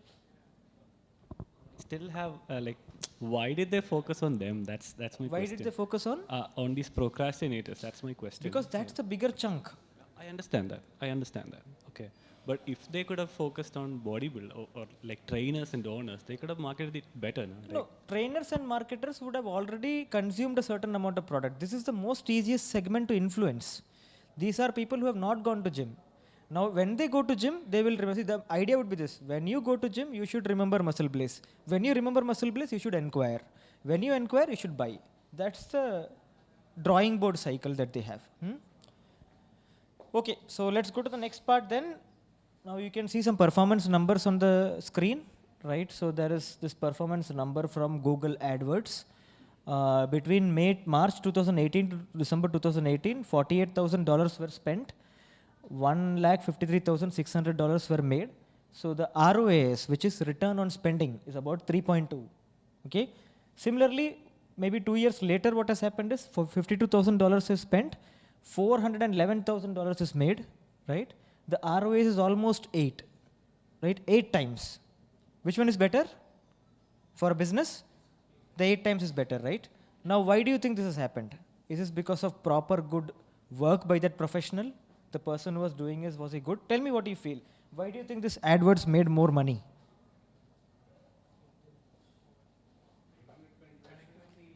Internet connectivity. Internet connectivity is always constant actually. I mean to say there's a factor that you can add to it, but it is mostly in the rural. So those people don't purchase that much using Google AdWords, right? Anyhow, fine. Yeah, you can say what you feel. Mobile phone everybody has, so more reaches. Okay, more reach. Then COVID time. Okay. Now, how many of you are into Google AdWords? How many of you have done some Google AdWords, some certification, or doing Google AdWords? Interested in doing Google AdWords? Or will learn Google AdWords in future? Okay. So for you, you need to understand this is actually nothing. It is only some optimization. And primarily, it is not a result of hard work actually. It is a result of programmatic advertising. This is what you need to understand. Every social media platform or every AdWords platform, Facebook, Instagram, Google, has now moved towards machine learning. They are taking the control of the marketers. There is no need for you to sit and optimize it day long. You work in Google AdWords properly, you work in Facebook AdWords properly, set everything up, provide good data to these people, it will start working by it automatically, right? So there is something called as pixel-based targeting in Facebook, pixel-based targeting in Instagram. Pixel is a small piece of code. If you add that code to your website, what will happen is every activity that is happening on your website, that information will keep on going to Facebook, and Facebook will keep learning from that, and they will understand, okay, this particular person who is coming has higher chance of conversion, so let me show it to this person more.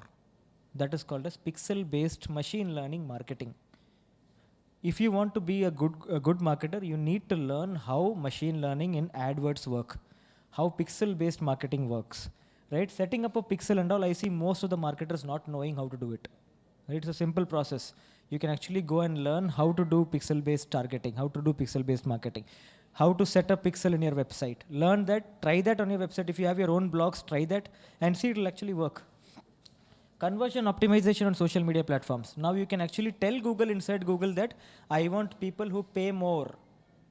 I am okay to spend more, but I want people who buy big. E-commerce, if it is e-commerce, you can say, I want people to buy $10,000 kind of products. I want my ads only to be shown to those kind of people. Google will take care of showing it to those kind of people. Okay. There is smart bidding. Now there is no manual CPC. Manual CPC in Google Ads is not working actually. Earlier we used to set CPC, cost per click. Itna paisa do, itna milega. That's how we used to say. That's not working anymore. Tell Google what conversions you want. They will figure out how to get that conversion. In fact, everything is automated now. What I am doing is I am saying I need one conversion for $10. Google is giving me that. Okay. Provided you do other kind of optimization. You need to know AdWords definitely. Right? Smart shopping.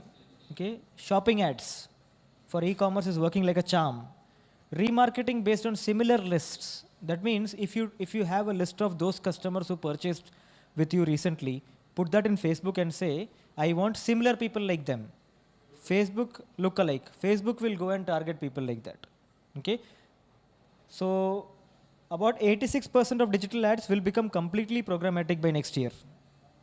Right? So you need to learn how to add pixels. You need to learn the smart bidding strategies if you are into lead generation, if you are into digital marketing. Right? This is one major shift that is happening. Right? Clear?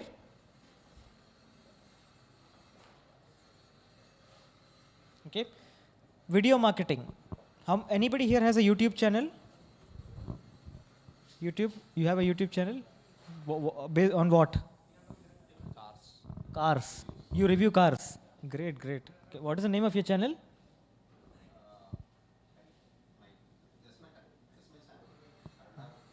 You don't have much follow. You can actually. You have a Flutter. How many followers you have? So you're a celebrity. Okay. Fine. I'll quickly walk you through this YouTube part. Okay. So YouTube, there are 4 different types of. I mean to say your video can be shown in 4 different places. That is YouTube homepage. As soon as you log in, that's beautiful actually. Yeah? See, morning when I go to the gym and I open YouTube, it has videos about all information. What is happening in Gujarat, what is happening in Maharashtra, what is happening in marketing, new trends in marketing, everything. It looks like a very good boy in the morning. The moment in the evening, night when I go home and I log into YouTube, my wall talks about all stories, movie stories, film stories, all those things. That's because my viewing pattern is like that. When I'm in the gym, I like listening to knowledge, right? When I'm tired, I like consuming easy information. That is more masala type of information. And YouTube understands that. And that's how it is showing my homepage, right? So YouTube homepage, there is YouTube search. You search in YouTube. Then there is suggested videos or shorts, okay? In fact, you can also search in shorts now. That's the change that they made. Go to shorts and search. That's because more people are consuming short information now. So the algorithm of YouTube, if you ever do YouTube marketing, this is something that you need to understand. YouTube algorithm, earlier it was based on how much time a person has viewed a video, right? A person has viewed a video for 30%. 30% of the video was viewed. 50% of the video was viewed. Now, what was the problem there? If percentage view is the thing that YouTube is looking at, what is the problem? Will? Exactly. Bigger videos will not get visibility. Shorter videos will get visibility. And what will marketers do? They will launch short videos. Will it be valuable in YouTube?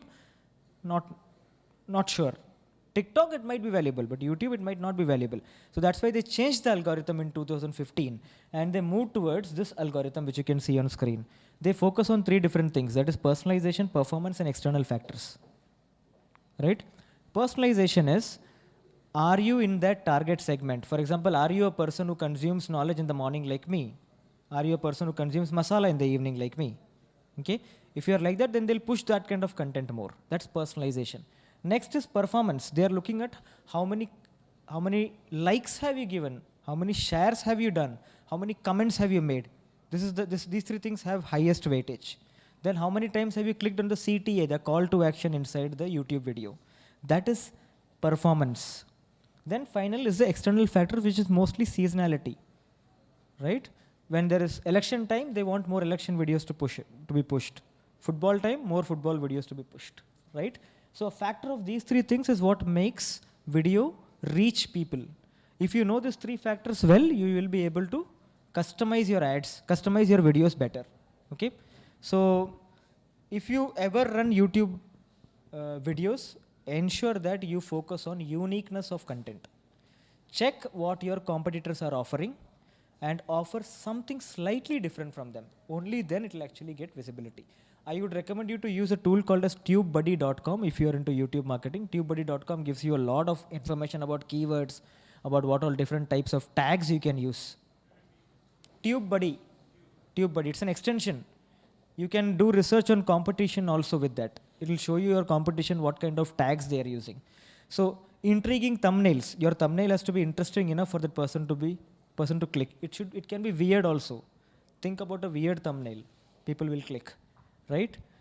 Best time for posting, as per my research, my previous team used to run a lot of YouTube videos. We made like, I would say at least 500, 600 YouTube videos, and many of them were quite good. We followed a lot of these principles. 11 a.m., 8 p.m. This is what we used to try. It worked well for us. Okay, and then you have to first have 20 videos, get ready to fail for the 20 videos, keep on optimizing, and then when you start reaching the 21st video, you will start seeing a difference. Okay, so let me just show you these principles applied in a video. Okay, very quickly I'll show you. I'll not play the entire video. Those principles we tried on a video 4 years back, and this video is almost nearing 1 million views now. This was made by my team. That they spend 2.5 hours per day to prepare for. I should focus. How much time should I spend every day? Are there any important topics that I should focus on more than others? Are these some of the questions?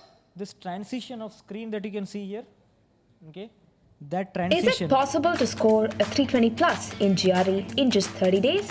How much time? The question that you ask when the video starts is what hooks them. Okay, it kind of makes them understand that, okay, there is something interesting here, right? Ask them question, ask them one more question that makes them more interested, then slowly get into the solution. Don't get into the solution immediately, right? And then the transition has to be fresh enough. I mean to say, they should not be seeing the same screen. You have one person standing like this and continuously talking, you will see that person sleeping. Okay, the other person is definitely not going to watch it. So it has to be intriguing and interesting. That's one point.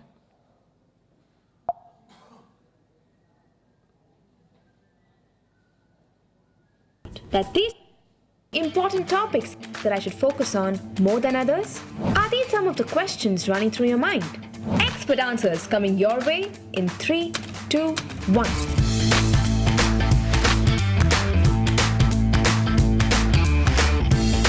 Hi, my name is Donna David, and I'm a GRE and admissions expert here at GRE Edge. And today we're... Okay, so here what we did is that we understood that we had a lot of competitors. They all were offering knowledge. What we did is we launched something called as #legit with data. So whatever information we are giving, that is backed by data. For example, if we say that you have to prepare this particular topic for 3 days, we will show them that toppers have prepared this for 3 days. 300 toppers prepared this for 3 days, and that's how they became good at this particular topic. So that kind of data we started showing here. We collected a lot of data, and that's where we had the uniqueness point. Okay, it was very similar whatever we were offering, but we had data that was backing up. So you find out that one niche where your brand can stand out, and then use these principles to deliver knowledge that is easy for your users to consume. Okay, I think this, if you apply, that itself will work out. The next part is, the next part is, if you search how to tie a tie, this is what you will get. Okay, this is another thing that Google is doing. Google is focusing on precise content marketing. Okay, not just blogs, not just anything else. You will have to have multiple different things together. Okay, infographics, If the customer is able to, if you have a problem that your target segment has, provide a solution that can be easily consumed by them. Precise content marketing. Give them infographic, give them images. This will start ranking. There's also multiple things that my team is also doing. There is structured data, snippets, those kind of things which will allow your content to start ranking when somebody is searching. Focus on these type of, not content dense. Don't create a blog with 2,000 words. Focus on providing short content that actually solves the problem of the customer. Okay, and if they're able to consume that knowledge in a easier format, Google will rank your content much better, right? The next and the last part is multi-channel marketing. Okay, have you heard about this term called as rule of 7? If you are able to reach a customer 7 times at 7 different occasions, memory remains inside the mind for a longer period of time, right? If you see an ad 7 times at 7 different places, you tend to remember that longer. That's how human brain works. So think on how you can reach the person using multiple mediums 7 different times. Facebook, Instagram, YouTube, SEO, everywhere. 7 different times reach your customer. You will see a better traction, right? Understanding the consumer buying journey is the key. You need to understand that buying journey completely. Only then you can actually have multi-channel marketing deployed. Am I clear? Now, having said all these things, there is very important thing. All this, whatever I said about YouTube channel and all these things, they all are easily available information. Anybody can do it. Now, the crux of it is, the most important strategy is this, right? What is this? So what happened now in Sahara Desert, right? There was a road that was built, beautiful road. There was one chicken that was walking on the left side of the road. Suddenly, the chicken moved towards the right side of the road and started walking. Now the question is, why did the chicken cross the road?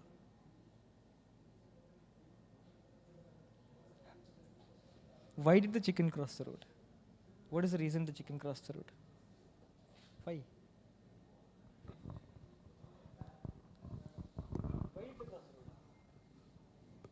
I don't know.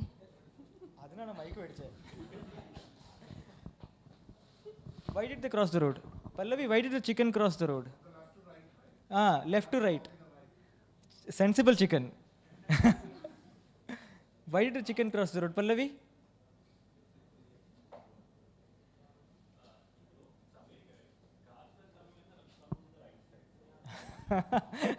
Sahara Desert. Road built cheyide, Modi government. Why did they cross the road? Why did the chicken cross the road?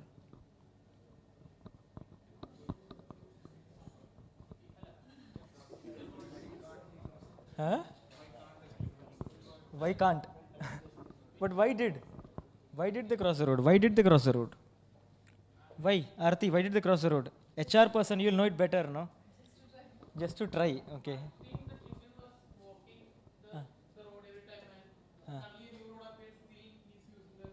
But he was always walking at this side, no? Then it was visible.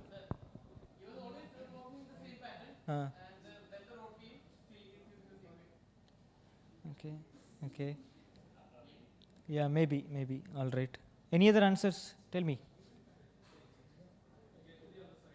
Get to the other side. One person, when I was presenting this in college, said that there was a hen on the other side.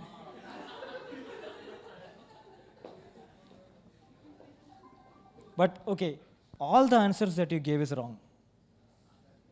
Everything is wrong. This is what the crux of my presentation is. Do not assume the answer is ask the chicken. Right? Chicken here is an analogy for the customer. Right? Customer will do anything. Come to your website, purchase, not purchase, click on something, not click on something, abuse you, do anything. At this point of time, wear a marketing hat, talk to the customer, understand why that happened. That is the basis of all good marketing.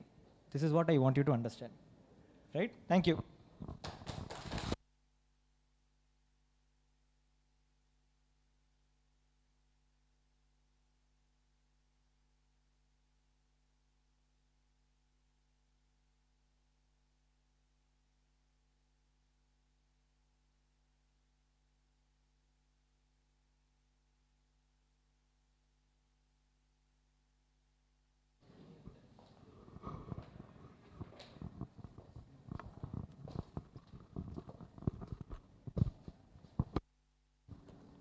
So when do you think a company should do an NPS check with the customers? Is it when the company grows in scale, or is it from start? I think it should be from day one.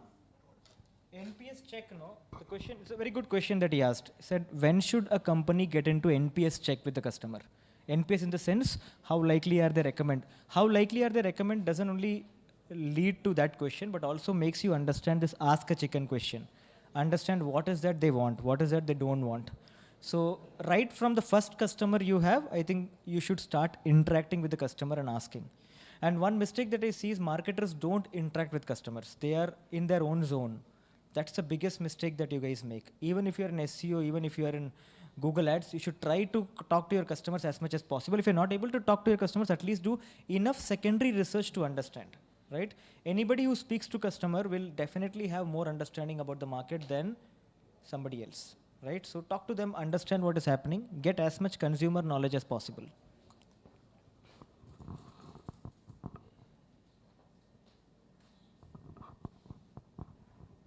Questions?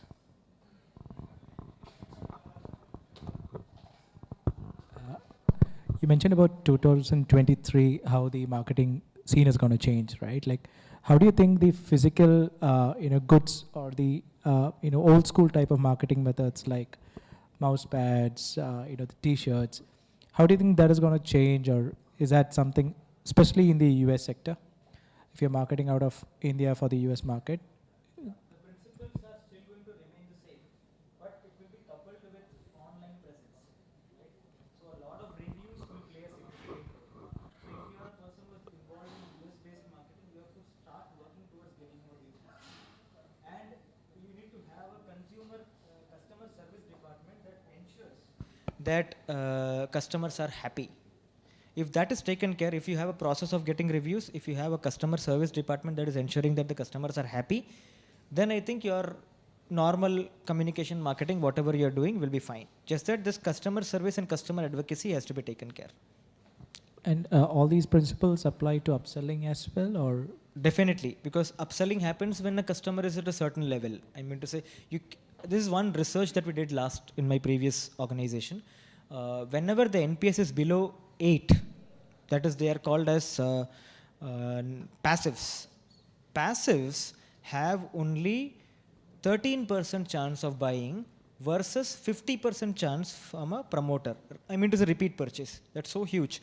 People who are extremely happy will keep on purchasing. They'll not worry about anything, right? In fact, in our company, in my company, FIA, there are people who can find better deals in terms of T-shirts or caps in other organizations. But they come to us and they purchase at almost 30%, 40% more price.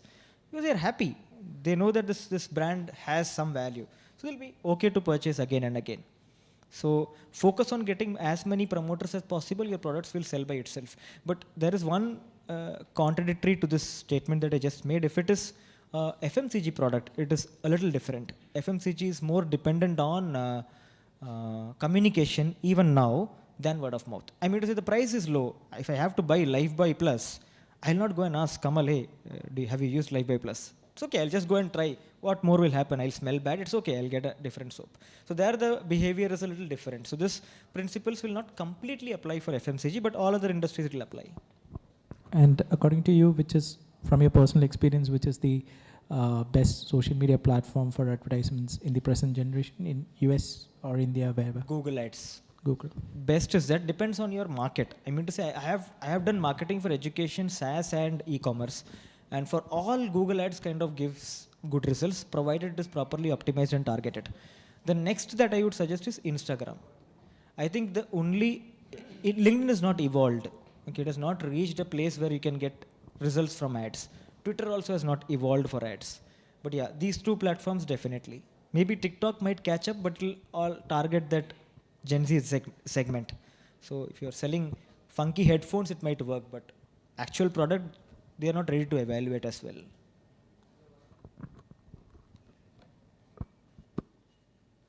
I've answered your question. Right.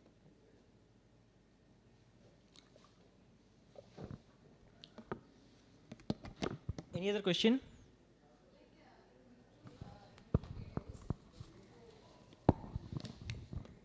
Now common people even know that, okay, this is a promotional video, so they skip it. So this is the next trend seeing right now. So what's the challenge? How we can overcome that? So that's why I did not mention much about ads. I feel ads are becoming obsolete. Okay, it has to be more organic, right? Ads, you can reach them after reaching organically. Earlier, ads used to be the first thing that a person used to come in contact, and then they used to go and research. But now it is first organic and then ad. So if you're searching in if you're searching in Facebook or Google or YouTube and you see my ad, imagine I'm selling headphones. I have maybe Ship type a headphone brand called as Ship. You are scrolling through Instagram and you see Ship, you'll ignore it. Next time when you're searching best headphones, you'll see Ship coming up with good ratings. Then you'll think, okay, I have to think about it. Next time when you see my ad, you'll click. So your behavior has got centered around organic results because your capability of searching has improved, right? Which was not the case earlier. So this is what I see. Current generation is really bad at searching. Okay, they are more good at consuming information, right? So if you ask the current generation to search and come something, they'll come and say, how do I do this? You search, they'll not search, right? They'll consume information faster using video maybe. They'll communicate better, but that consumption of knowledge that has shifted because of shorts and TikTok and Instagram, yeah, which is a good thing. It's Darwinism that I spoke about.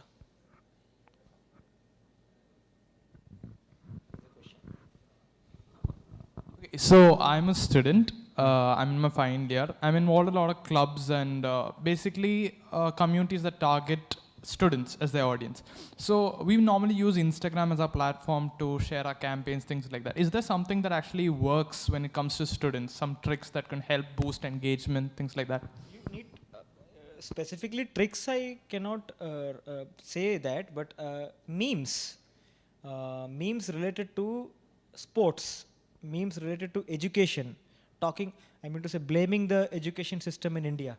Memes related to that, I have seen more traction in the that segment that you're talking about. So you should center, if you're doing Instagram marketing, you should think about having a calendar for more meme type of content, more funny content, and some knowledge content initially, so that you get traction of people. And once the traction is got, then you can shift towards slightly higher amount of knowledge content. Okay, so yeah, that's what I would recommend. In fact, targeting students is a little easier.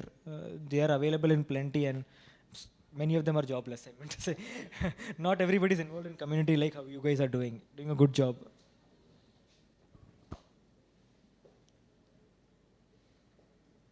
Any other question? What is your opinion on pursuing outbound email campaigns as a marketing communication?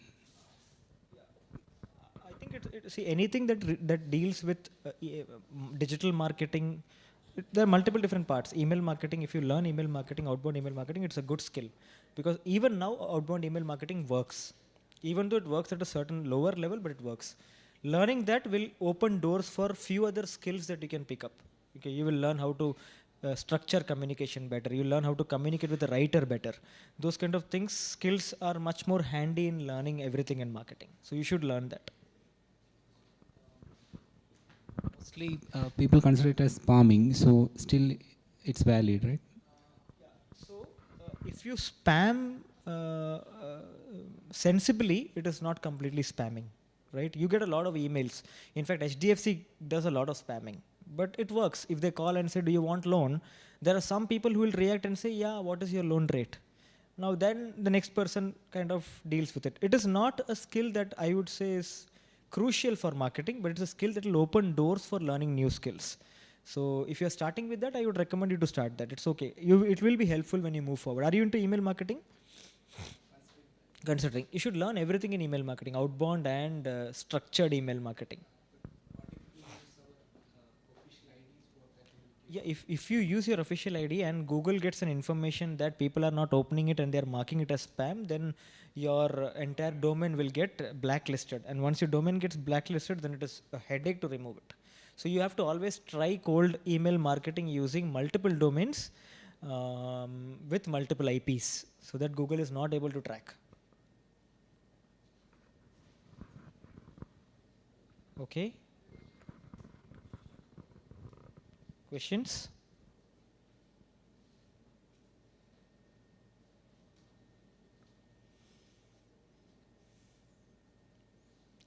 Okay, so that's it. 7 o'clock. So we'll close. All right.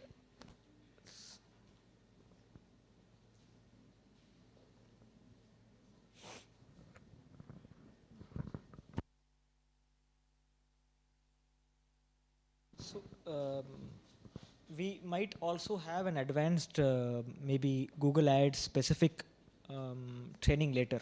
Okay, we'll plan.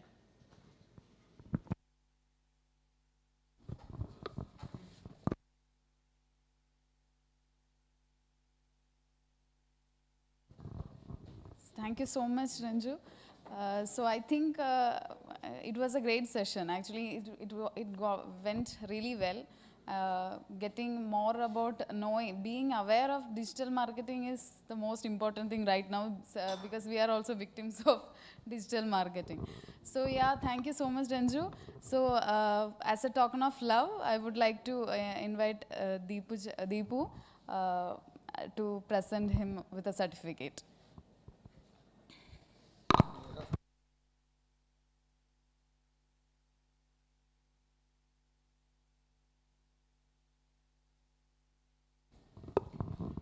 Yeah, Pallavi, the committee. Yes, small token of appreciation. Yeah. So it has been long since we did a Fireport 80 with an internal speaker. So like normally, like always, speakers come from outside in the past few years. So I heard from internally that it was a very good event, but I just want to listen from you. There are few feedbacks on how the session was useful and how. Yeah, I've been asking Deepu to conduct a session for marketing for so long time. And I think last week we met, I told him we need to have a marketing session. Interesting, very interesting, good job. Wonderful content. So it was not boring at all, made it very interactive. And the feedbacks that the ads that you showed, debriefing, excellent. Good job. Thank you.